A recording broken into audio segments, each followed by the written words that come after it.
Brother Ron, and welcome to We All Be News Radio and TV, the news-free Dixie for the 21st century.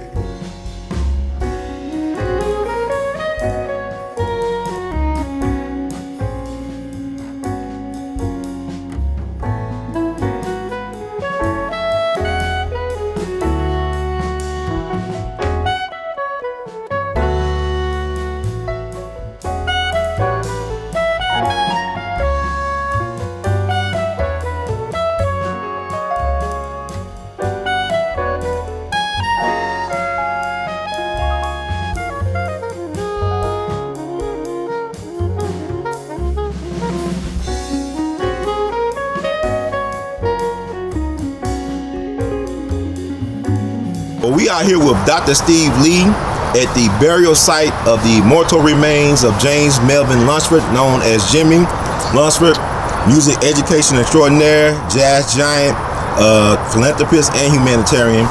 And I just want to ask your thoughts about his legacy. What do you think Jimmy Lunceford means to you? Oh man, to me, I feel like, and plus it's an honor to be out here. Thanks a lot for having me. I was also the 1917 Jimmy Lunceford award winner, and that was an honor to receive that. I feel that I'm kind of on the shoulders of Jimmy Lunceford because he was a band director for one thing. He was many things, but he would take a group of kids, you know, and he was more not just a teacher, he was more of a coach. You know, he would just bring the best out of all of them. That's what I'm trying to do with this organization I have, the Memphis Jazz Workshop.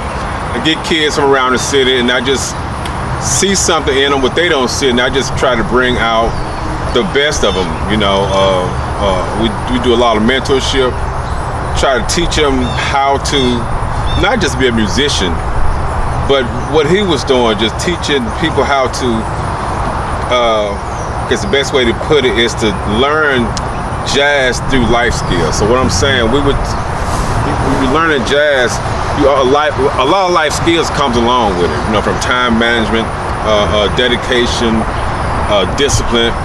So I just like I'm, you know, just trying to, you know, continue that legacy of just spreading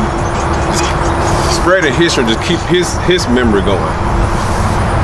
That's excellent. So what is the Memphis Jazz Workshop? How did it start? Started about 3 years ago. I spent maybe 12 years in New York. From what 98 to like maybe 09 or something like that. But what happened, I was just around a lot of good musicians, and I mean a lot of good young musicians from the age, you know, 17, 18. I was wondering, you know, why do you kids sound like this so experienced at a very young age? So I researched and I just came up, you know, to realization a lot of these kids are going, they have an extra private lesson. They come from these jazz academies like Duke Ellington School of Music. So, you know, they just getting a lot of more resources than what your normal public school student would get. So I just wanted to bring that idea to Memphis. You know, there's a bunch of talent in here. So I wanted to, you know, find these kids in Memphis and spread, you know, just continue to teach music. Continue to teach music, yeah. So what were some of the obstacles or roadblocks you ran up to in trying to start something like that in Memphis? People believing that something like this would work. It's never been done before. Funding is always a problem because, you know, you have to pay teachers, you have to pay staff. You know, and just trying to get band directors to understand that we are a resource. We're not here to take the kids, you know, we just want to, you know, we just meet up one day a week. So we're here just to be a resource for them, to teach them, you know, and send them back to them on Monday morning. So, you know, of course, you know, you're gonna have some people who believe in you and some don't, but you just keep pushing, just keep going forward, man. After 3 years, do some of the band directors see a benefit of? Oh yeah, you have a few. Yes, you have a few that sees it. And actually, I think the longer we're doing, the more we do it. more band directors will understand that this is a resource for their jazz program. And in the city of Memphis, man, it's probably over 100 high schools and middle schools together. You might have about maybe 5 to 10 good jazz programs in the whole city of Memphis. And I came up out of Carver High School, Ozzie Smith, when there was, we had schools like Westwood, Southside, Central, of course Carver, Northside, BTW, and more. They had these outstanding jazz programs, but they all, have died away. So I'm just here to kind of revise that and give some birth to that, and continue the legacy of what this man here did. Now, is it difficult to, have you tried reaching out to the county school system to form a partnership or a collaboration? No, I really haven't. We do have a site at Crosstown, so I am kind of looking into the charter schools. Because they under Memphis schools, but they are kind of independent owned, so they can kind of hire outside programs to come in and do after school programs. So yeah, I'm definitely looking into the after school programs. Drew Davis is a good help. He's a big help. He's a supervisor of supervisor of Shelby County Schools, and actually we're having Marvin Stamp, who's a trumpet player out of Memphis. We're doing a workshop with him and another piano player named Mike Holliver, which a guy who I studied with in New York City when I lived there. They'll be in town November the 9th. We'll be at Crosstown. So. Yeah, Marvin Stamp, he one of the greats. He was from Manassas, right? Or where did he go? Central. Central. Wow. So so we got this understanding that there's a lot of great. We had Jimmy Lunceford's great. There's a lot of jazz musicians that come out of this town that's known for blues, barbecue, rock and roll, anything but jazz. Why do you think that this town is not more known about its jazz reputation? Oh, that's not the kids' fault. That's the grown-ups' fault. History. And we just can go over a lot of history of what a lot of Memphians know about this, not just music, but the history of this city. I don't know what you're doing, man. Or what you're doing, just trying to just keep these legs and keep the word out there. You just got to keep pushing. But a lot of people don't understand the legacy that Memphis have for its jazz musicians, from Sonny Chris to Harold Mabram to Hank Crawford, to Tony Reedus, James Williams, Donald Brown. I mean, the list goes on. I think we might have more, if not close to it, more musicians from any other city. I know Detroit has a lot, New Orleans, Kansas City, but we might be up top 5 somewhere. I think they said, I read it a couple years ago that we had more musicians per capita than places. You know what? I don't want to be. I don't want to say that, but I believe you're right, man. Yeah. That's not being cocky about. I think because I've been researching that too. I think we might have more from Memphis than any other city. So Memphis, y'all need to come on and let's support. It's okay you like your other style of music, gospel, hip hop. That's cool, but you really need to support jazz, because this is part of Memphis history. You really need to come out and support it. I'm not telling you to go buy all the Charlie Park records and Miles Davis records, but at least sometimes go to a concert, bring the kids. Right. You might not like it, but the kids might like it. Exactly. I teach kids every day who actually enjoy this music. I mean, they might not want to do it as a living, but they just enjoy the sound of it and it makes them feel good. Now, when you first get these kids you teaching, do a lot of them have any understanding about what jazz is actually? No, man, a lot of them don't. Okay. That's just got to cultivate them. So how does it feel to see the transformation of the students? It's a blessing. It's good to feel like you have your job is done when you get a kid who has no understanding of this music, who don't even listen to the music. Some cases might not even like it, but you can stay with that kid, and within 6 months to a year, if the kid respects the teacher and he believes in the teacher, he's gonna go home and do his homework. He's gonna try it out. He's gonna okay, let me see what Mr. Lee talking about. Let me listen to this, or let me learn this, or let me go see this concert. So just repetition, just stay on the kid, and most of the times they will, they'll buy into what you're doing if they really respect you as a man and a teacher. So I know you're talking about a lot of them never been exposed to jazz, but what are their skill levels? Are they at a certain level when you get to them? Most of them are. Okay. I mean, this program, yeah, most of them have maybe 3 or 4 years of playing the instrument. But some haven't. But you know, this workshop, if you have an interest in it, you know, we have qualified teachers that would, would satisfy what you need. We have Gary Topper, saxophone, Johnny Yancey, trumpet, Michael Scott, which is our education coordinator. We have Tom Leonardo on drums, James Sexton, drum teacher, Charles Pennington, piano. Just a host of teachers. If I'm leaving somebody out, you know, you can go to our website, memphisjazzworkshop.org. We got Eddie Clark on trombone. So Sylvester, who's a known bass player in Memphis, worked with James Williams for years. He's on the staff too. So we have the resources to teach. You know, if you older, we starting a adult program next spring. Wow. So, you know, if you older, you know, past 25, 35, 45, 55, 65, 75, 85. It's never too late. It's never too late, man. It's never too late. Yeah, just check us out. Check us out. We'll be starting that up in spring of 2002. I think like what you're doing is a long-term vision thing. Like you might not see the fruits right away, but maybe 10, 15, 20 years, like what you started just 3 years ago is really going to show. It's going to blossom, I believe. Thanks for saying that. I believe it too. We just got to just keep the faith, speak it, and just keep moving, keep going forward. It's a lot of things I want to do for this city. I just think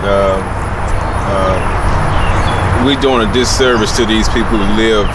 Jimmy Lunceford is one, and there's a lot of other musicians, jazz musicians, that we need to kind of just, you know, show some respect and just thank them for what they did to the city.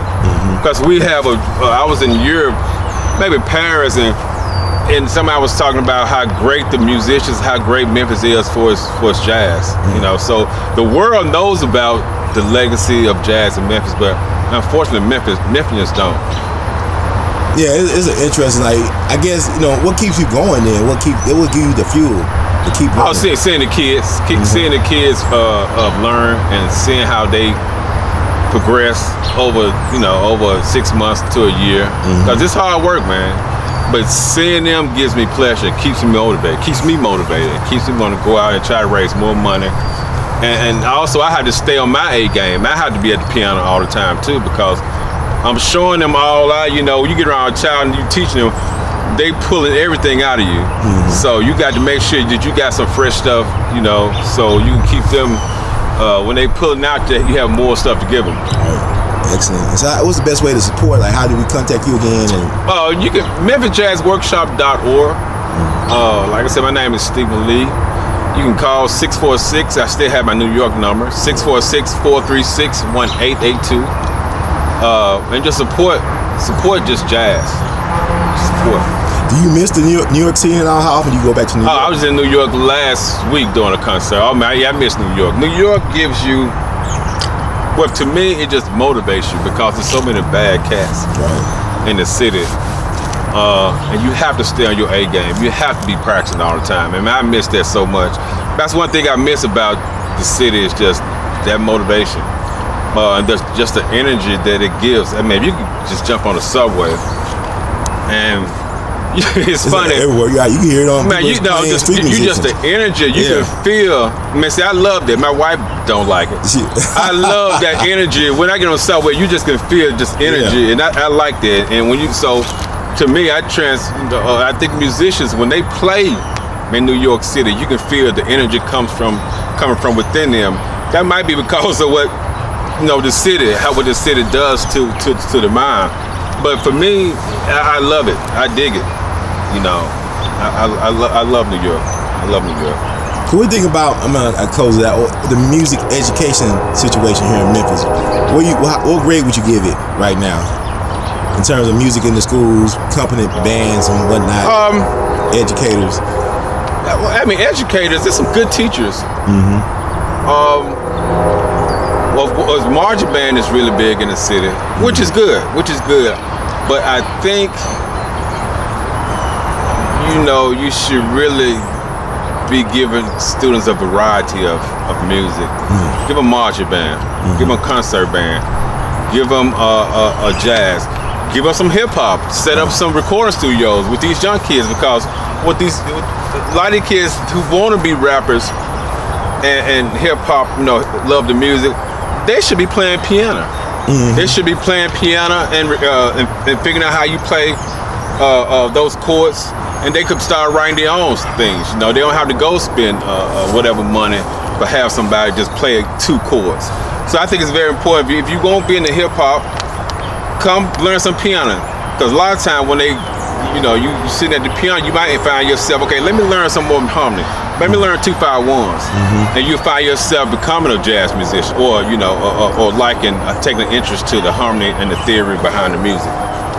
So, I don't want to grade it, but I would give it a B minus. Okay. I give it a B minus. Okay. But I was thinking about what you're saying about the pen. I think Duke Ellington would be killing hip hop right now. I mean, it would be, you know what I'm saying? Like, he would be killing it, because I remember listening to Money Jungle. That's one of my favorite jazz albums. Are you familiar with that album? Oh yeah. Charles Mingus and Max Rose, they playing with Duke Ellington. Yeah, the trio, right. And like Duke Ellington, like type of kid, he played with anybody. These guys basically his children. They literally like old enough to be their daddy, but they're his musical children as well too. But Duke can play with anybody. I think he can play with rappers. I think he had the type of musicality that will lend itself. And you know what's interesting? You say that because a lot of these hip hop people be sampling jazz records. Like even Hank Crawford. Shorty Wouldn't Be a Thug, the Tupac did, he got that from Wildflower. And then Kanye got Drive Slow from Wildflower, Hank Crawford's album. Yeah. They sample heavily jazz anyway. It's hip, yep. And they'll be exposed to it, like I said, they'll like learn more music, learn more chord changes, more harmony, then that would kind of get to, okay, so these jazz cats is playing this stuff. Right. Let me read up on Jimmy Lunceford. Let me read up on Bobby Timmons. Let me read up on Art Blakey. That's right. Then they'll start, telling their friends, all right, let's check this guy out. Even they want to be gangsters. Right. They kids. They could be transformed. You just need to just be able to reach those kids. And for me, those are kids I really want to try to cultivate. The ones who want to be the gangsters, who want to be this stuff. Because what it is, they just don't understand. Right. They don't have, they just haven't been taught. And it'd be just good to get around those kids and just tell them, hey man, that this way is try to come this way. Come check out this music. And the music might be a way to pull some of these kids off some of these streets. I don't know, but I think you do know. You just said it. And you're doing the work to do that, to help be intervention-wise. Because that's what Jimmy Lunceford was doing, using music as a way, as a rites of passage to discipline kids, to keep them out of trouble, to help them understand their worth and understand belief in themselves and belief in each other. So you doing the work. You're part of living. It's not dead with him in his ground. You actually sprouted from from his ashes like a phoenix. The Memphis Jazz works. I'm thinking when you're talking. This is Minton's. Okay. Like decades from now, years from now, right? Like how they wrote about Minton's, a place where you incubated, the new music, a new language. Like that was missing. Where can we go in the city to incubate the talent, to try out ideas and stuff like that, to get the support, to learn from each other, to build a sense of community and camaraderie? That's missing. That's missing. And you know what? That's what you're saying, because New York still got that, right? You see, like New York still got that sense of community. Have that. Okay. They still have the places to play, man. I mean, even these young kids, you don't have to have liquor and wine, but you don't have to have that. Just get a place for them, a couple times a month to come out and just jam, man. Yeah. Just come out and jam. And that's what we do. We get these kids together. We doing it just once a week on Saturdays when we meet. I mean, it's hard. We have to kick the kids out. Right, because like they want to be there. They want to play. Because this is how they, pull off some of the injury they have. Yeah. But they just, just learning. They learning discipline. It's just so much stuff you learn as a jazz musician. I mean, it's just so many different life skills comes with it. And that's what people don't really understand about this music. Not knocking other music, but this music teaches you discipline. They don't teach you anything else. it teaches you discipline and how to manage your time. Because if you want to be good at it, you have to spend some hours on your instrument practicing. You know, not once a week. You need to be on it every day. Right. So you know, that's what it teaches. I was thinking about what you were saying. That's so true, because you think about Charlie Parker. In that interview he did, he said he practiced for 4 years for 11 to 15 hours a day. Yeah. I don't know if you can do that now. Social media, there's too many distractions now. I don't know. They ain't held no smartphone or social media back in the 30s. But that type of dedication, like you said, my theory is you gotta be really, really good or really, really bad to get noticed. Right. Either way, you'll be famous. You know what I'm saying? You either be really, really good or really, really bad. Not mediocre. It takes work to be really, really bad versus being really, really good. Yeah. So you gotta be one of those to get noticed. That's what I'm thinking now, because there's so many great and good musicians never get noticed. Oh yeah. You know what I'm saying? Like really, like great. I think about, you know, and what I love about jazz is about your signature. You're not supposed to sound like everybody else, even on the same instrument. Yes, that's true. I mean, you know, it's funny you saying that, because you know, back in the 60s and 70s and 50s, you can tell when Coltrane was playing. Oh yeah, definitely. If you turn on the radio, you can tell when Art Blakey and the Jazz Messengers are playing. That's right. So now, honestly, nowadays a lot of that is missing, because kind of everybody sound the same, sort of. But back then, man, them guys had their own signature sound. You think it's because of technology now? Everything's spread faster, where you're not isolated like Charlie Parker in the Ozarks over the summer playing for 15 hours a day, drinking orange sodas, versus you got a smartphone, you can look at YouTube, Spotify, all that stuff. Tidal. Yeah, it could be. Also, I think when the music got into the school system, that, you know, jazz was you learned down the streets. You know, that's how you learn this music. But I think when it got into the school system, then it got learning skills oriented. That took a lot away from it. You know, now a lot of times, you know, people teaching you need to play this scale over this chord. Them cats back then, they wasn't thinking like that. No, they wasn't thinking like that. So I think, you know, it's a lot has to do with how you learn the music, how Charlie Parker, Coltrane, and Bobby Timmons and Wynton Kelly and Sonny Rollins, how they learn this music, how they learn the music, totally different than how people learn it nowadays. So with the development of the schools, it didn't really get into the schools until like maybe late 60s, early 70s thing. Before then, you had to learn this music hanging out. You know, you had to learn it going to jam sessions, or just going over somebody's house and just playing. You know, even like you think about, when I think about what you're saying, I'm thinking about the 50s at Manassas, where you had these guys like Hank Crawford or George Coleman and Charles Lloyd. They were playing in bands at night at Plantation Inn in Arkansas, playing with Holland Wolf and Johnny Ace and all these cats. You know what I'm saying? You learn you teenagers though. You know, you learn how, like you said, it's not learning because outside. And then when I mean about learning in schools, I mean when we start learning in college. You know, that's when it became really, really academic. That's you know, that's when I think it really became academic, when they put the music in. They saw you can make money off it.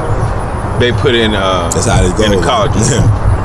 When they could make money off it, but it takes, like, it's organic, it's grassroots, it's natural, like hip hop or anything. It is. It's like, you know, it's come from the youth because they need to express themselves. You cut out, you know, music education in schools, and you can't afford instruments. You come up with hip hop. We're gonna find a way to create ourselves and express ourselves. Excuse me. We're gonna find a way. That's who we are. Yeah, that's true, and that's so what happened to hip hop, man. In the 80s, they took away the funding. Instruments, and these kids just came up with, hey, well, we got to be creative somewhere. We got to create, you know.